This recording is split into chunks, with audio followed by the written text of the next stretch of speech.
Hello, या महिन्यातील दुसरी केस आहे बाळचोरीची. तुम्हाला मी कामाला लावतोय. संपूर्ण माहिती काढा या गँगची.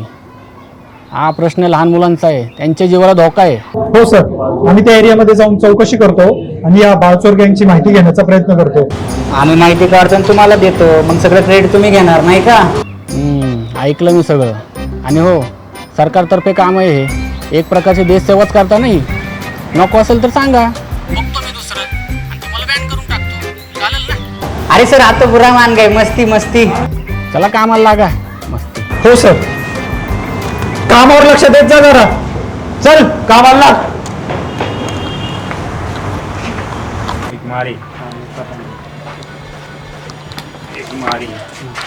काका, काय हवंय तुम्हाला?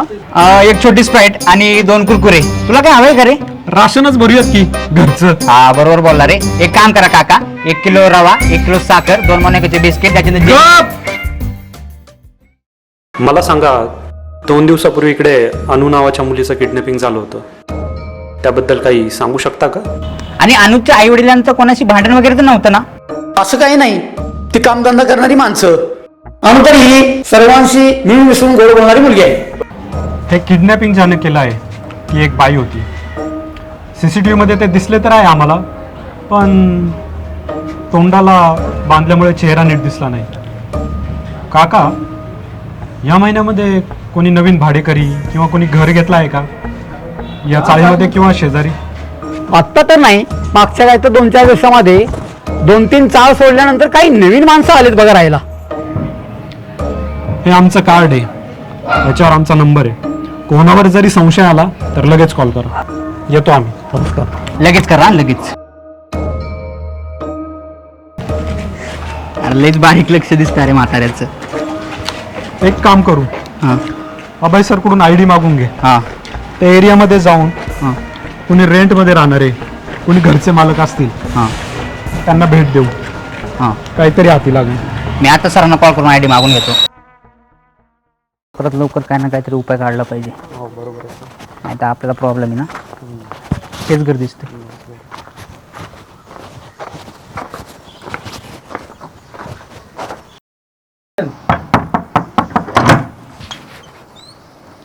कोण हवंय तुम्हाला? काय नाही, तुम्ही तर नवीन भाडेकरू राहायला आलात असं समजलं आम्हाला, म्हणून फक्त जरा पाहणी करायला आलो होतो. हो, मी अगोदर चिपळूणला राहत होते. आता इथे जॉब संदर्भात राहायला आले. अजून काय माहिती हवी आहे का बस तुम्हाला? बस, एवढी माहिती खूप झाली. येतो.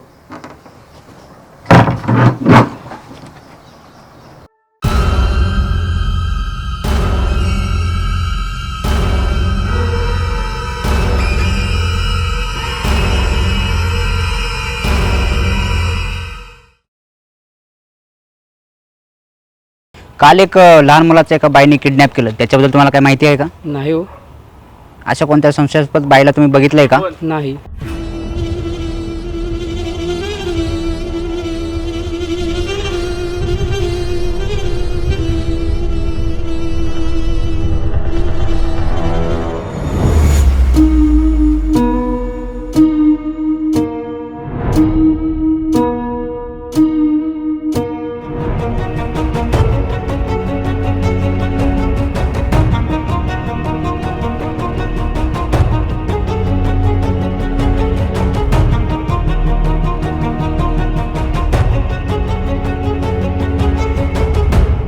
Hello sir, hello.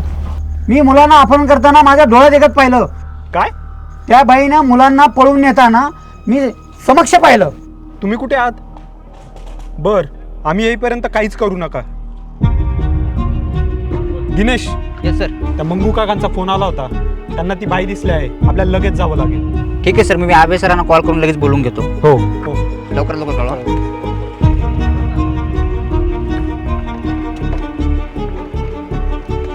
चला सर.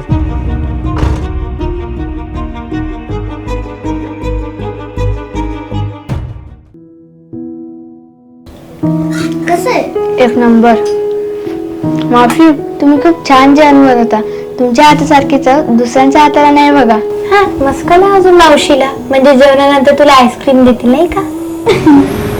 मावशी, तुम्ही किती छान आहात. आमची किती काळजी घेता.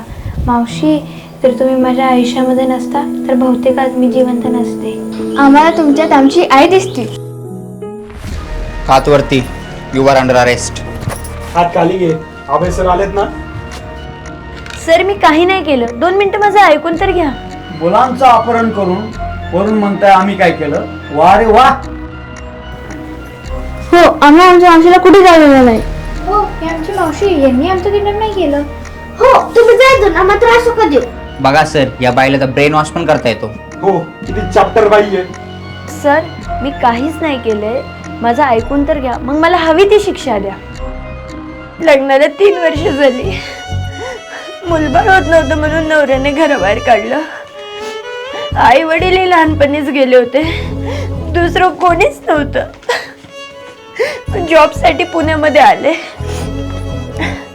पण आई व्हायची इच्छा मात्र मनामध्ये तशीच होती. तेव्हा मला ह्या मुलांबद्दल समजलं. यांच्या घरच्यांना किती त्रास देतात, यांचा किती छळ करतात. त्याच वेळेस मी मनामध्ये ठरवलं की मी यांची आई होईल. यांची प्रत्येक इच्छा मी पूर्ण करेल. हो काका, माझी दुसरी मम्मी मला एकीकडे भेटायचा प्रयत्न करते. काका, मला परत घरी नका पाठवू. माझ्या घरचे रोज मला सिग्नलवर भीक मागायला लावतात आणि जर पैसे नाही भेटले तर खूप मारतात. आणि मी तर अनाथ आहे. आईचं प्रेम का असतं मला माहितीच नव्हतं. त्या पाऊलीपासून मला आईचं प्रेम करून आले. घरटे त्याला नका घेऊन जा. मी नक्कीच ह्या मुलांना मानसिक त्रास देण्यासाठी यांच्या आवडीला अटक करायला सांगतो. आणि हा, तुम्ही जे केलंय ते कानूनच्या नजरेमध्ये गुन्हा आहे, पण तुमचे विचार खूप कौतुकास्पद आहे. म्हणून मी तुमची एक मदत करू शकतो. काय सर? ह्या मुलांना दत्तक घेऊन देऊ शकतो आणि ह्या केसमधून तुम्हाला बाहेर पण मीच काढेल. Thank you sir.